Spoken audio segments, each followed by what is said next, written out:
But that came and stormed.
Going to unmute, so we're live. Are we good? Yep.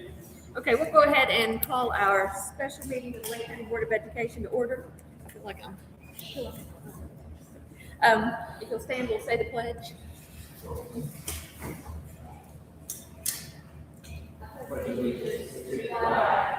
United States of America, and to the republic for which it stands, one nation under God, indivisible, with liberty and justice for all. Let the record show that all board members are present in person except Mr. Ross, who's joining us by phone this evening. The first item on our agenda is our local school improvement council presentation from Lavalette. What time did we have on the meeting? 4:01. 4:01. Okay. All right, we just want to welcome you all to Lavalette. I want to just thank you all for being here, and I have Miss Star and Miss Michelle put together this spread for you guys, so I just want to thank them for that. Yes, thank you. And then a lot of my committee and staff and parents are here, so I want to thank them for that as well. We appreciate it, but Johnita especially appreciates it. Yeah, I agree with you. So, this year I've decided to let some teacher leaders help me with this. So, Ms. Runyon is going to kick us off for our presentation.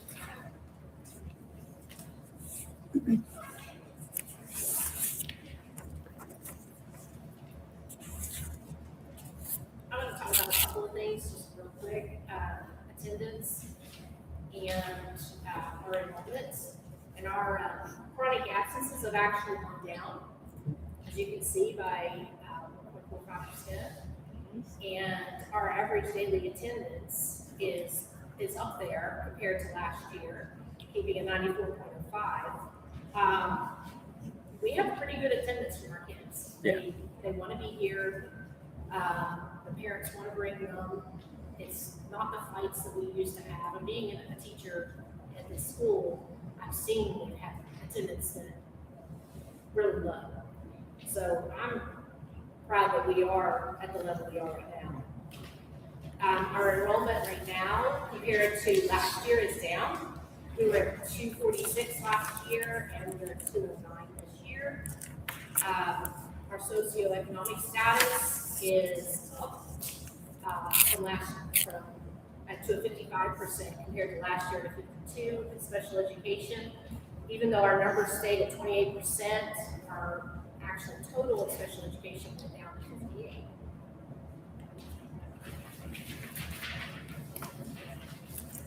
58%.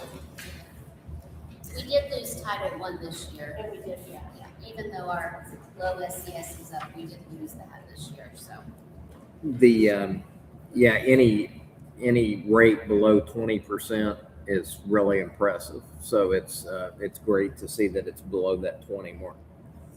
Thank you. And we actually have 0 students with over 10 days unexcused, so we're proud of that one too. That's okay. We're proud of that one. So. All right, next is Ms. Sloan. She is going to talk to you about our proficiency rates.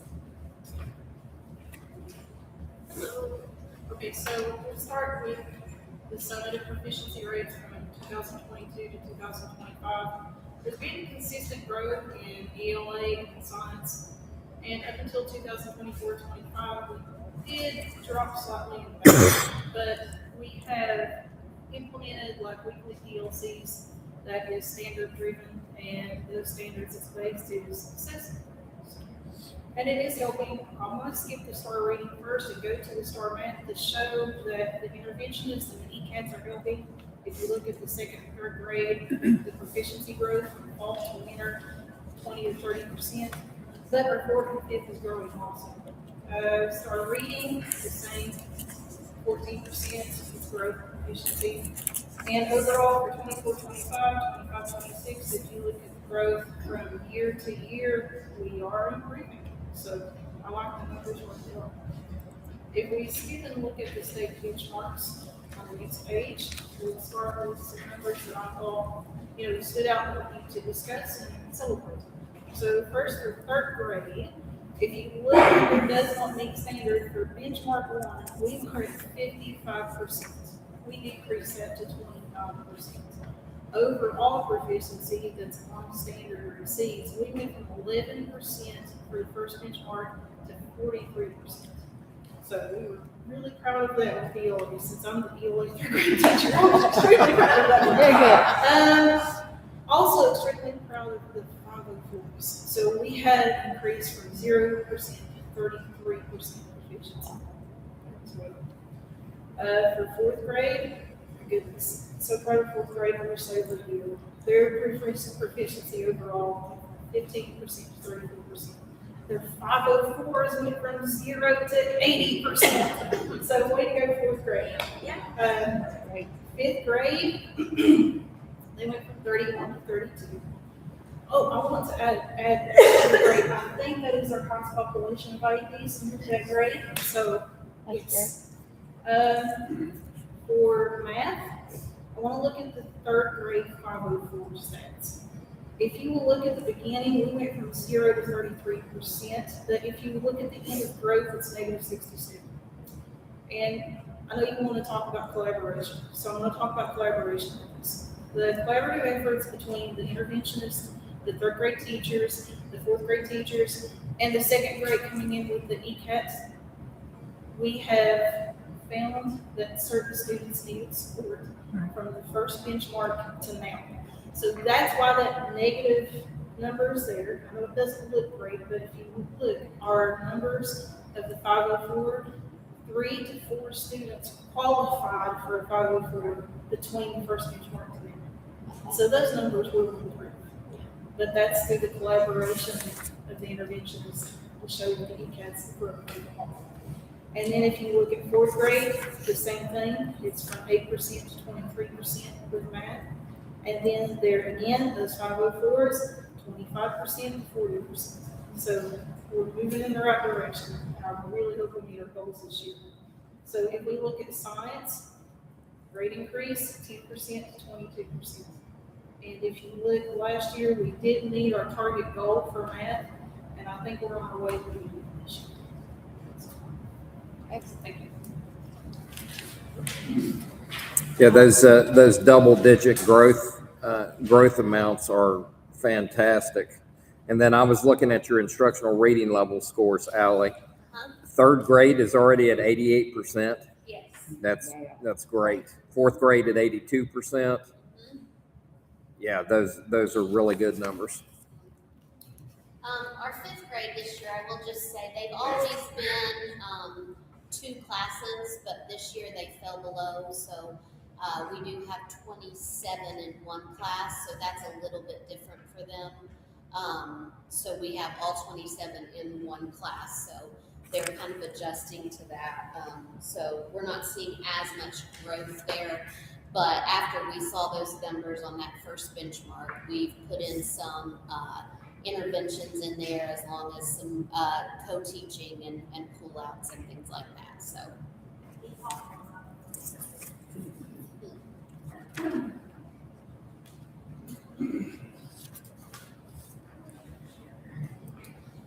Math is one of our focuses. I'm a pretty competitive person, and we were the only elementary school on the state report card not to make the growth in math. We were in the red in math. So, which baffled me because we met our target, but we didn't meet that. So we really are focusing on the math. We're doing the Carnegie, but we're also focusing on the basic facts, doing time tests, checking their basic facts, trying to catch them at an earlier rate with, kindergarten and first grade, up to our third and fourth. In third grade, if they don't learn their multiplication, they're going to really struggle with the other math. So we're just really focused on math again this year as well. So I'm going to talk about academic innovations for student success here at Lavalette.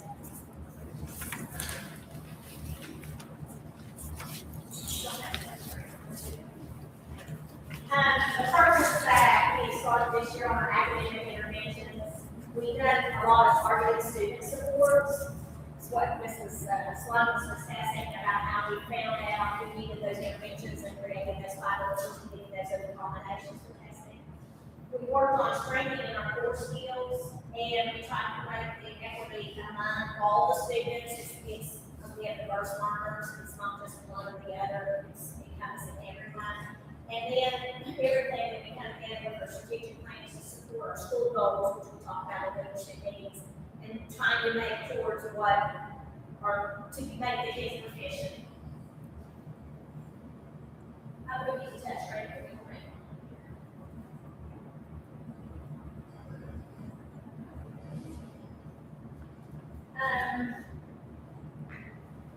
We really focus on our K2 with our early interventions because we're finding that without those foundational skills and the earlier interventions, and that's really where it needs to take place, that those gaps just keep widening, and it makes it very difficult when we go to, especially for our grade when they have to do critical thinking, that it makes it really difficult if they don't have the basis in order to grow with those skills. So if we don't have those early supports, then that prevents failure, and it's just based on evidence-based supports. We use the tier support instruction, small groups, and intensive supports. It's really helped us to have interventionists, part-time interventionists, and our DPACs, utilizing those within our classrooms. I'm pushing quite a bit this year, and especially with Dusty got there and our first grade, one team, they know pulling those kids. That's like a world of difference. And then beginning the intensive supports because it brings up if they do have center-based instruction that they can pull some kids off to the side when they're actually working on it. So, and then they collaborate with the interventionists, and then they take those skills and they work on them there.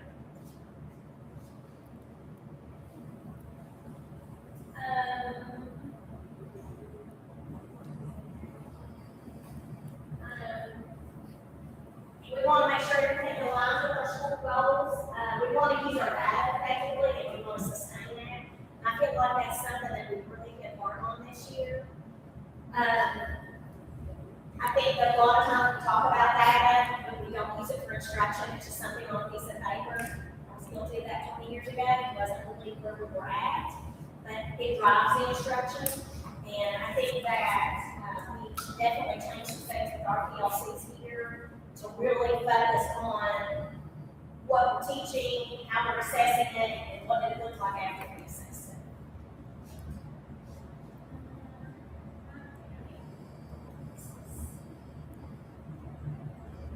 And takeaways is that early support is what matters. The data, she got all of our decisions that we're making, and our leadership is essential. And I feel like if we have that as a core year at our school, we collaborate very well with everyone. And that's what I have on like the PLCs and how we're using them. But I didn't copy all this. Let's copy papers on the stairs. But these are different things, and you can pass those down, that we do in our PLCs. And this one I really like. She does that on a grade level. And so, like I have all grade levels, so I'll pick one and go in or whatever. So they have to tell her, like, what are we looking at for the reading story? And these are examples, like, and what standard are you teaching by grade? It'll tell you. And what did we review for data? Where are you at? So those are discussed weekly in our PLCs. And then that way it's easier to target maybe those pockets of things that need to be taught, or maybe they need support from interventionists, maybe there's something else going on. And that creates that documentation they may need if they need testing further on previous special education. But I really get a lot myself from that. It's helped me in my own teaching, how they break that down, especially with the reading groups and the components within that. It just makes you self-reflect, which is what we all need to do as teachers. That's what I have on PLCs, and the next one was what behavior. Our behavior, sort of, we had a couple of incidences. We had one battery for 25-26. We had in 2024-25, we had 2 threats of injury, and we've had none currently as of 25-26. Physical fight without injury, we had 1 in 24-25, but we hadn't had any for 25-26. So the totals for all of that from 2025 through 2026 so far has been 4. And we also have, before our behavior gets to place, we do what's called a think about it room. So prior to them receiving an actual write-up for something, we have 2 teachers. Sloan does the older kids, and Mrs. Mans, who's a kindergarten, does K2. So we have a QR code, and it has a form on it, and that is for, like I would say, something repetitive going on within. It could be in the hallway, it could be in the classroom, and then what happens is they use a form to track it, and then it's dated, and the teacher, why they received it, the reason, and then when they go in to think about it, they have a think sheet. This is K2s. And if it's, the teacher will, if they can't write, they have to highlight, they highlight a form and they have to trace it. And I have witnessed that. You all sit down with them and they do it on a one-to-one basis, and they ask them what they did, why they did it, and they work with them until they can come out with what, sometimes they don't, because they have work as youngsters, and then they will talk about it, and then they discuss how would you change what you did so you don't end up that way.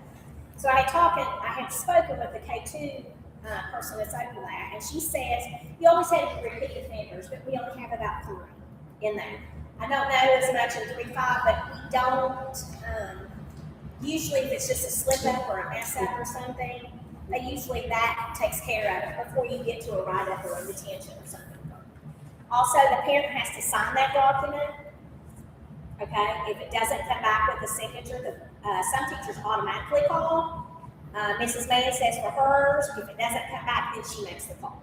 So the parent knows that every time it happens, and she says she's not ever had one that hasn't come back signed.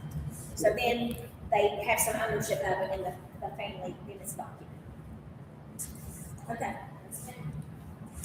Thank you. So just to wrap everything up, the document that I had was talking about, supports and what you guys can do to support us. We are really thankful for the curriculum department. They give us some really good PDs. They come in and give really good PLCs. They almost break it down to where, it's really easy to understand and implement. And it's not just one more thing. They make it relevant to us. And we're thankful for the availability with, anytime I call Mr. Alexander, he helps me, takes care of things. Same thing with curriculum department, same thing with a lot of the directors. Without those supports, there's no way we could get stuff done that we could. Facility improvements, you guys gave us all new windows in the building and they're amazing. And the blinds are even better. We love the blinds. The ones in the one building even open up like a big door. So we kind of like those. So, and then we did get new roofs on buildings 1, 3, and 5 so far. So the other 2, were replaced earlier before the 3 years, but we do have that. Some things I was talking to Daniel about, my custodian, we did get the upgrades to the sinks and the bathrooms and all of that stuff too. I didn't list any of that. So just some needs we have. We do need another cafeteria table. I talked to Lisa about it, but we put these tables up and down 5 times a day. I think it's 5 times a day because this is our gym, so they break very easily. If you've seen our daytime custodian, she's not as big as a minute, and they are hard for her, but we are missing one. It just flat, when she put it down one day, it just completely collapsed. So we could really use a cafeteria table. We are thankful for our covered walkways, but they really do need a good cleaning and repaired and sealed. With the ice and stuff, it's not helpful, but with it, it leaks, especially right here at the 2-3 building. We had to put a rug over the ice because we would ship it away, but then, you know, it would come. So they are really, they do kind of need repaired. The lawnmower guys ran into one of them too, and it's kind of off kilter, so we kind of need that. We do have a number of plumbing work orders. There's some parts that they said that needed to be ordered, especially with our 4 or 5 bathrooms, urinals and toilets are leaking and things like that. If we could get those fixed, I don't think it would cause bigger problems. So that, and then I always ask you for a gym, so I'm gonna ask you again for a gym. So, you know, we would love a gym. That's but- on my paper from last year. Yes. And the year before that. And, you know, for, I think it was Dennis that said Brad needed to come in his wrestling gear, but he couldn't make it again tonight, so we'll blame it on him for the reason he's not gonna get that. But yeah, but I always ask for it just because that's like our gold star. But we understand things are like they are, and we'll make do, but I just always do ask for the gym, so. But that is our presentation. Is there any questions that you would have for me or the group? Feel like you said, your curriculum team comes in and helps, and the ECATs are obviously helpful in working out for you, so. Yeah. And the interventionists this year Yeah, have been they've been really helpful. very helpful. And the scores are encouraging. Yes. Yes. So it's good to see what's being accomplished, and it seems like some real progress has been made. Yeah, with the PD that Mr. Alexander has done with us on PLCs, we have completely reframed. And at first they were like, oh, more stuff, but it, you know, it's not. They're coming into my office on Tuesdays and wanting to show me what they've been doing and the growth the kids have made. I mean, kindergarten's right there, and we had a little girl in our 1% come, and she got all 5 of her sight words 2 weeks ago, and she was dying to come and tell me that. So I know. So it is with the turnaround that, you know, he exposed me to, and I came back and changed things. We've really, we're really seeing a difference, and it seems to be working. So that's fantastic. So yeah, and we're being more intentional about what we're teaching and assessing, and then using that to plan for what we need to do from there. So yeah. Very good. So. Excellent. So you put together the group that evaluates and picks different kids that may need different services. How do you do that? You just you have the teachers with the certain kids that they come to the meeting with, and then you all collaborate, or? Yeah, so they'll come with their data and we'll talk about it, and then we sit and, you know, if it's a kid that just didn't get a skill, we'll talk to our interventionists and say, or our ECAT and say, can you pull them and see what it is? Now, if it's a kid that repeatedly every week is missing that skill, we'll refer them to SAT and then do interventions through SAT. If those don't work, then we, you know, think about referring them for testing or something like that. But in SAT, we meet with their parents and the teachers and the ECATs and anybody that wants to talk about him or her. And we really have worked hard this year coming up with accommodations to help, or interventions to help these kids, you know, be successful. So Benchmarks show that whatever it is, it seems to be working well. they've worked really hard, so they're working really hard. Yes, very happy. I'm a happy principal. So, Very good. yes. Any other questions, concerns, observations, comments? Seems like you guys have covered it all, so. Great. Thank you all. Thank you very much.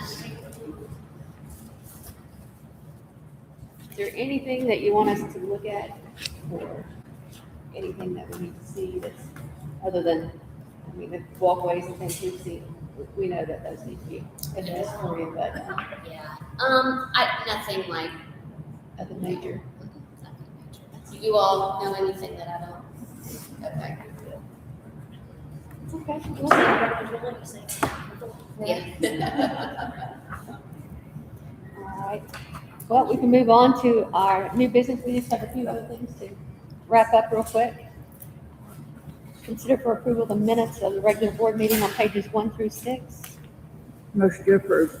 Motion by Johnita, second by Randy. Questions or concerns? All in favor? Aye. Any opposed? Motion carries 5-0. New business, separate action, consider for approval the amendment to the comprehensive educational facility plan. And so what this is in our comprehensive educational facilities plan. It called for the consolidation of Genoa and Dunlow at a new school site based upon the board's vote on January 28th. The language in the comprehensive educational facilities plan has been changed to reflect the closure. The state board has to approve that as well when they vote on the board's recommendation for closure. Do you have a motion? Motion. Motion by Jonita, second. Dennis. Any questions or concerns on that amendment to our CFP? None heard? All in favor? Aye. Any opposed? Motion carries 5-0. Superintendent report. Yeah, just a couple quick things. Some purchases we're going to have coming up on future agendas. We have torn down some bleachers at Wayne High School, and I think I mentioned this before, but we're closer now to actually me bringing the purchase to you for approval. Matter of fact, I think it'll be on your next regular meeting. We're going to purchase 4 sets of bleachers. 2 will go, or actually 3 sets will go on the baseball field at Wayne High School, and then another set will go on the softball field at the high school as well. So that's coming up, and then we're also working on getting pricing. Tulsa's lights at their baseball field are, I think I mentioned this before, they're kicking the breakers, and we need to shift to LED lights. The problem with shifting to LED lights is that the current poles are not high enough in the air to safely operate LED lights. So we're looking at replacing the light poles and then getting those new lights up. I think we'll be able to do that probably for about $80,000, which is a pretty good price. So we're working on getting all that together now. Our next big project that we'll be looking at, and when I say big, relatively speaking, it's not big, but we've got a water line that has to be repaired at the Spring Valley High School baseball field. We also have to repair drainage on the football field and drainage behind the bleachers there. It's going to become a real problem if we don't get it fixed. So we're working on the specifications right now so we can get those out for bid, and then I'll be bringing them to you. That's all I have. Anyone else? Juanita? Motion to adjourn. Motion by Johnny. Might take up, step up or something. Second. Second. Second by Randy. All in favor? Aye. Any opposed? Motion carries 5-0, and it is 4:29. Okay, when I'm gone, are y'all just gonna keep on having the meeting till Yeah, that's what I whenever? figured. Yeah. We're just stay in stay the on. meeting for Okay. days, not knowing what to do. We'll just hang out forever. What time? It'd be fine. It is 4:29. Okay. She gets kind of upset about this week's assignment. Thank you guys so much for the dinner and all the good numbers. Appreciate it. February 11th. Okay. It'll be on their agenda February 11th. Whose dinner I stole? Yeah, I've got to go up. No. Did I steal somebody's dinner or is this meant? You all can have